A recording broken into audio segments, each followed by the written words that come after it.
Hello everyone, मेरा नाम है अंकुर। इस वीडियो में हम ग्रिफिथ ट्रांसफॉर्मिंग प्रिंसिपल को समझेंगे। इसे समझने से पहले आइए कुछ बातें डिस्कस करते हैं। इंसानों की प्रत्येक सेल के न्यूक्लियस में 6 फीट लॉन्ग डीएनए होता है। यह 6 फीट लॉन्ग डीएनए न्यूक्लियस के अंदर प्रेजेंट 46 क्रोमोसोम्स में डिस्ट्रीब्यूटेड होता है। अब न्यूक्लियस में यह जो 46 क्रोमोसोम्स होते हैं, इनमें से 23 मदर से आते हैं और 23 फादर से।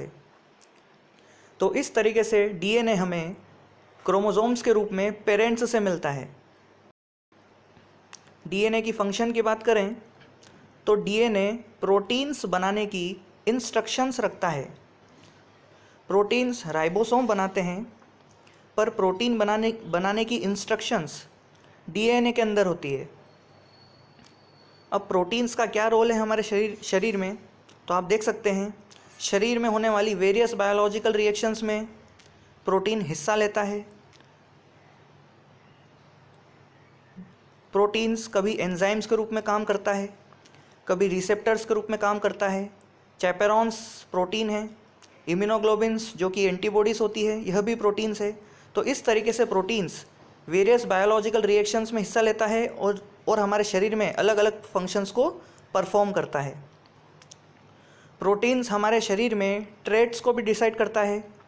ट्रेट्स जैसे blood group, eye colour, skin colour, hair shape, तो ये जितने भी प्रकार के ट्रेट्स हैं इन्हें प्रोटीन्स ही डिटरमाइन करता है। फॉर एग्जांपल स्किन कलर को देखो आप, यदि किसी इंसान में मिलेनिन प्रोटीन की मात्रा ज़्यादा है तो उसकी स्किन डार्क कलर की होगी।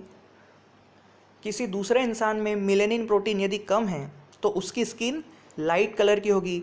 तो इस तरीके से स्किन कलर जो कि एक ट्रेट है, उसे कौन डिटरमाइन कर रहा है? Melanin protein.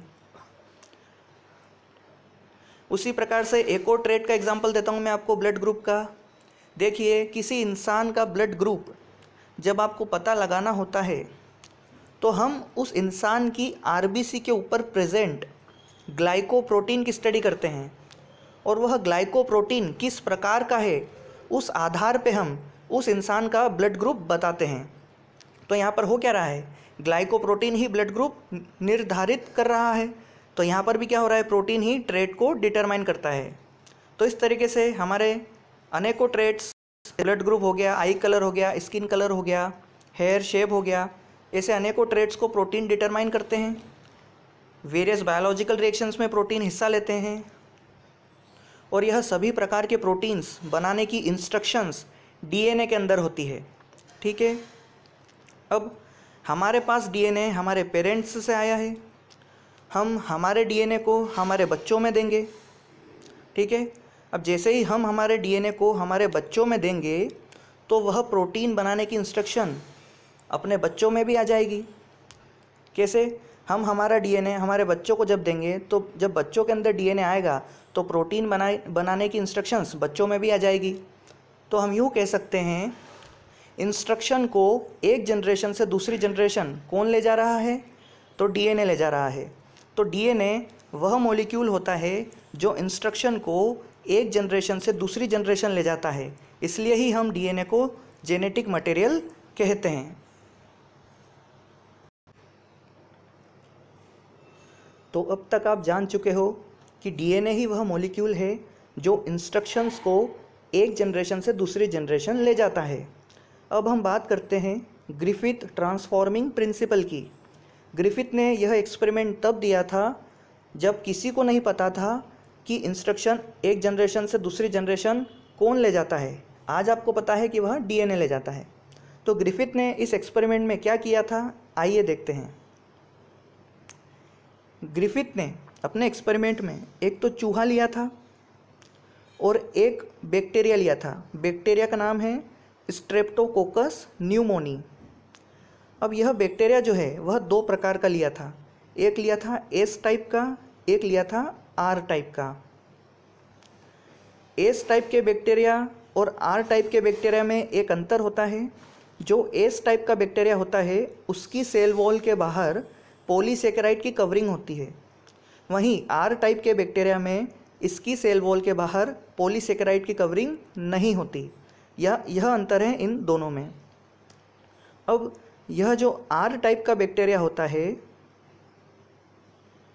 यह नॉन पैथोजेनिक होता है, मतलब यह कोई बीमारी नहीं करता। और एस टाइप का बैक्टीरिया जो होता है यह पैथोजेनिक होता है, मतलब यह बीमारी करता है। और कौन सी बीमारी करता है? निमोनिया नाम की बीमारी करता है। किसमें? चूहे में। तो एस टाइप का बैक्टीरिया चूहे में निमोनिया बीमारी करता है और आर टाइप का बैक्टीरिया चूहे में बीमारी नहीं कर पाता। अब ऐसा क्यों? तो देखिए, जब हम आर टाइप के बैक्टीरिया को चूहे में डालते हैं तो आर टाइप का बैक्टीरिया बीमारी करे उससे पहले ही चूहे का इम्यून सिस्टम इसे पहचान के मार देता है। इस कारण आर टाइप का बैक्टीरिया बीमारी नहीं कर पाता। पर जब एस टाइप का बैक्टीरिया चूहे के अंदर जाता है तो आपको मालूम है एस टाइप के बैक्टीरिया की सेल वॉल के बाहर पॉलीसेकेराइड की कवरिंग होती है। अब पॉलीसेकेराइड की कवरिंग के कारण चूहे का इम्यून सिस्टम एस टाइप के बैक्टीरिया को पहचान नहीं पाता, और पहचान नहीं पाता तो चूहे का इम्यून सिस्टम एस टाइप के बैक्टीरिया को मार नहीं पाता। इस कारणवश एस टाइप का बैक्टीरिया उस चूहे में निमोनिया कर देता है और चूहा इस तरीके से मर जाता है। अब ग्रिफिथ ने किस प्रकार से अपने एक्सपेरिमेंट परफॉर्म किए थे, आइए देखते हैं। यहाँ देखिए, सबसे पहले ग्रिफिथ ने एक सॉल्यूशन में एस टाइप के बैक्टीरिया मतलब एस स्ट्रेन्स को डाल दिया। ठीक है, अब उसने क्या करा, इस सॉल्यूशन को चूहे के अंदर डाल दिया। और आपको मालूम है एस टाइप का बैक्टीरिया के आसपास पॉलीसेकेराइड की कवरिंग होती है, तो चूहे का इम्यून सिस्टम इसे नहीं मार पाया होगा, तो इसने इसके अंदर जाकर निमोनिया कर दिया होगा और चूहा यहाँ पर मर जाता है। अगले एक्सपेरिमेंट में उसने आर टाइप का बैक्टीरिया लिया किसी दूसरे सॉल्यूशन में और इस सॉल्यूशन को डाला। जैसे इस सॉल्यूशन को डालोगे तो चूहे का इम्यून सिस्टम इस आर स्ट्रेन को पहचान लेगा, क्योंकि इसकी सेल वॉल के बाहर तो कोई पॉलीसेकेराइड की कवरिंग नहीं है। इसलिए चूहे का इम्यून सिस्टम इस बैक्टीरिया को पहचान लेता है और पहचान कर इसे मार देता है। तो देखिए, चूहे को कोई बीमारी नहीं होती, चूहा जिंदा रहता है। अगले एक्सपेरिमेंट में ग्रिफिथ ने यह करा कि सॉल्यूशन में अब एस स्ट्रेन ही लिया है, पर उसने क्या करा, इस सॉल्यूशन को इतना ज़्यादा हीट कर दिया कि एस स्ट्रेन के आसपास जो पॉलीसेकेराइड की कवरिंग है वो भी डिस्ट्रॉय हो गई और ये एस स्ट्रेन टाइप का बैक्टीरिया भी मर गया। तो गर्म करके उसने ये सब काम किया। अब इस सॉल्यूशन को उसने चूहे के अंदर डाल दिया। जब एस स्ट्रेन ही मर गया है तो वो चूहे के अंदर बीमारी कहाँ से करेगा? ठीक है, तो चूहा यहाँ पर क्या रहेगा? जीवित रहेगा। एस स्ट्रेन को यहाँ मारा कैसे? सॉल्यूशन में उसने हीट करके। ये चीज़ आप याद रखना। और इसी को मार दिया तो ये इसके अंदर अब बीमारी नहीं कर पाएगा, चूहा यहाँ पर क्या रहा? जीवित रहा। अब अगले एक्सपेरिमेंट में उसने जो किया वह चौंकाने वाला है। उसने क्या करा, एक सॉल्यूशन में लिविंग आर भी ले लिया और डेड एस ले लिया। डेड एस मतलब ये डेड एस कैसे हुआ? इसको हीट कर दिया। ठीक है, तो एस स्ट्रेन क्या हो गया? डेड हो गया। तो लिविंग आर टाइप के बैक्टीरिया डाल दिए इस सॉल्यूशन में और डेड एस टाइप के बैक्टीरिया डाल दिए इस सॉल्यूशन में। दोनों से मिलकर उसने एक सॉल्यूशन बना लिया। अब उसने क्या करा, इस सॉल्यूशन को चूहे के अंदर डाला। उसने देखा कि चूहा मर गया, जबकि क्या होना चाहिए था भाई, लिविंग आर डाल रहे हैं, ये तो नॉन पैथोजेनिक होता है, इससे तो नहीं मरना चाहिए था। और एस को भी मार दिया था सॉल्यूशन में, तो फिर चूहा कैसे मर गया? तो फिर उसने क्या करा, भाई चूहा तो जिंदा रहना चाहिए था, इस एस को मार दिया, जो पैथोजेनिक था उसको तो मार दिया, और जो नॉन पैथोजेनिक था उसके साथ इसको डाल दिया। तो दोनों के कारण बीमारी नहीं होनी चाहिए थी, चूहा जिंदा रहना चाहिए था, पर उसको चूहा मरा हुआ मिला। फिर उसने क्या करा, चूहे का ब्लड सैंपल निकाला। जब उसने चूहे का ब्लड सैंपल निकाला तो उसको चूहे के अंदर लिविंग एस दिखाई दिया। ये इस तरीके का उसे लिविंग एस दिखाई दिया। अब लिविंग एस कहाँ से हो गया? लिविंग एस तो हमने डाला ही नहीं था। तब उसने एक कंक्लूज़न निकाला। उसने क्या कंक्लूज़न निकाला कि जब मैं यह मिक्सचर बना रहा था, चूहे के अंदर डालने से पहले जब मैंने इन दोनों को इस सॉल्यूशन में मिक्स किया था, तो हो सकता है कि डेड एस से कुछ मॉलिक्यूल लिविंग आर में चल गया हो। डेड एस से एक ऐसा मॉलिक्यूल लिविंग आर में चल गया हो जिस मॉलिक्यूल के अंदर पॉलीसेकेराइड बनाने की इंफॉर्मेशन थी, इंस्ट्रक्शन थी। तो एक ऐसा मॉलिक्यूल डेड एस से लिविंग आर में गया जिसके अंदर पॉलीसेकेराइड बनाने की इंस्ट्रक्शन थी। वह इंस्ट्रक्शन पाकर लिविंग आर लिविंग आर ने अपने आसपास क्या बना ली, पॉलीसेकेराइड बना ली, और लिविंग आर काय में कन्वर्ट हो गया, लिविंग एस में कन्वर्ट हो गया। और जब इस लिविंग एस को उस चूहे में डाला गया तो ऑब्वियसली चूहा तो क्या हो जाएगा, मर जाएगा। ग्रिफिथ ने बस इतना ही कहा था कि जब इस सॉल्यूशन में मैं लिविंग आर और डेड एस को मिक्स करूंगा तो एक मॉलिक्यूल डेड एस से पॉलीसेकेराइड बनाने की इंस्ट्रक्शन लेकर लिविंग आर में चला जाएगा और लिविंग आर लिविंग एस में कन्वर्ट हो जाएगा।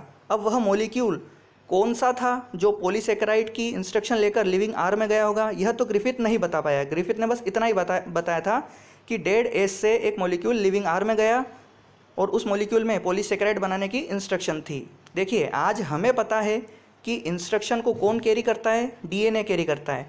तो जी हाँ, डेड एस से पॉलीसेकेराइड बनाने वाली डेड एस के अंदर जो डीएनए था उसके अंदर पॉलीसेकेराइड बनाने की इंस्ट्रक्शन थी। अब हुआ क्या, डेड एस का डीएनए लिविंग आर टाइप के बैक्टीरिया में चल गया और वहाँ जाके उस डीएनए ने लिविंग आर को पॉलीसेकेराइड बनाने की इंस्ट्रक्शन दे दी। लिविंग आर ने अपने आसपास पॉलीसेकेराइड बना लिया तो लिविंग आर क्या कहलाने लग जाएगा, लिविंग एस। तो इस तरीके से डीएनए ही डेड एस से लिविंग आर के पास गया था पॉलीसेकेराइड की बनाने की इंस्ट्रक्शन लेके। ये चीज़ ग्रिफिथ तो नहीं बता पाया था, उसने बस इतना ही कहा था कि एक मॉलिक्यूल है जो पॉलीसेकेराइड बनाने की इंस्ट्रक्शन डेड एस से लेकर लिविंग आर के पास गया था। अब वह मॉलिक्यूल डीएनए ही था। यह 14 साल बाद 3 साइंटिस्ट एवरी, मैक्लॉयड और मैककार्टी ने अपने एक्सपेरिमेंट के थ्रू साबित कर दिया कि जिस मॉलिक्यूल की बात ग्रिफिथ कर रहा था, जो डेड एस से लिविंग आर में पॉलीसेकेराइड बनाने की इंस्ट्रक्शन ले जा रहा था, वह मॉलिक्यूल डीएनए ही था। वह अगले एक्सपेरिमेंट में जो एवरी, मैक्लॉयड और मैककार्टी ने किया था, उन्होंने साबित कर दिया था। उस चीज़ को हम अगले वीडियो में देखेंगे।